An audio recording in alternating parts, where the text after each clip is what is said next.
नमस्कार, मी जान्हवी सावंत. सर्व प्रेक्षकांना जय महाराष्ट्र. बातम्या पाहूया सविस्तररित्या. बातमी आहे मनोज जरांगे यांच्या संदर्भात. मनोज जरांगेंची बीडमध्ये इशारा सभा होतीये. इशारा सभेपूर्वी मराठा समाजाने बीडमध्ये रॅली काढली आहे. मनोज जरांगे यांची इशारा सभा ही आज बीडमध्ये पार पडते आणि या इशारा सभेपूर्वी मराठा समाजाने बीडमध्ये रॅली काढली आहे.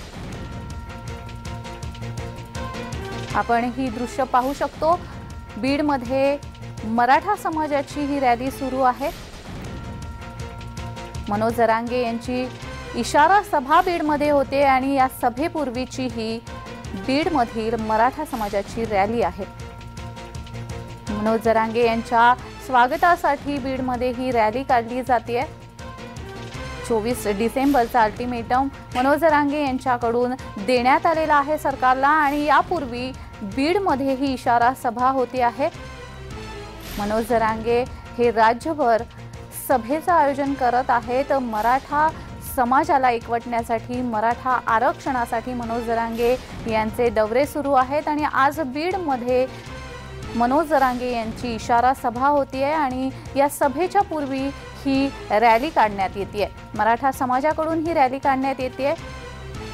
लाखोंच्या संख्येने मराठा एकवटलेले आहेत या रॅलीसाठी. मनोज जरांगे यांच्या स्वागतासाठी ही रॅली काढली जाते. तर या संदर्भात माहिती देतात आमचे प्रतिनिधी उद्धव मोरे. उद्धव, मराठा समाजाने मनोज जरांगे यांच्या स्वागतासाठी बीडमध्ये रॅली काढलेली आहे. सध्या तिथली परिस्थिती काय आहे? नक्कीच जान्हवी, कारण की अत्यंत उत्कृष्ट प्रतिसाद जो आहे तो या रॅलीला मिळालेला आहे. जवळपास 100 ठिकाणी, 100 पेक्षा अधिक ठिकाणी मनोज जरांगे यांचं वेगवेगळ्या समाजाच्या माध्यमातून, वेगवेगळ्या व्यापाऱ्यांच्या माध्यमातून भरघोस असं स्वागत करण्यात आलेलं आहे. जवळपास 2 घंटे झाले ही रॅली सुरू आहे. अजूनपर्यंत सभेच्या ठिकाणी यायला तिला 10 ते 15 मिनिटं वेळ आहे, कारण की बीडच्या बार्शीनाच्या पर्यंत ही रॅली जी आहे ती आलेली आहे. तिथून जवळपास 1 किलोमीटरचं अंतर जे आहे ते सभास्थळांचं आहे. अद्भुत असा प्रतिसाद या रॅलीला मिळालेला आहे. लाखोच्या संख्येने जसं सभास्थळी लोक आहेत त्याच प्रमाणामध्ये रस्त्याने देखील लाखोच्या संख्येने लोक जे आहेत ते दोन्ही रस्त्याने आपल्याला सभास्थळाकडे येताना दिसत आहेत. मोठा प्रतिसाद या रॅलीमध्ये जो आहे तो मनोज जरांगे पाटील यांना मिळालेला आहे. मात्र निर्णायक अशी ही सभा असणार आहे. या ठिकाणी मनोज जरांगे पाटील नेमकी कशा पद्धतीची भूमिका घेत आहेत, आलेल्या जे मराठा बांधव आहेत त्यांना कशा पद्धतीने संबोधित करतात याकडे आता आपलं लक्ष असणार आहे. मोठा उत्साह जे आहे ते मंचाच्या ठिकाणी आपल्याला दिसतोय आणि काही क्षणामध्ये जे आहे ते जरांगे पाटील या ठिकाणी येणार आहेत. मोठी उत्सुकता लोकांना आहे.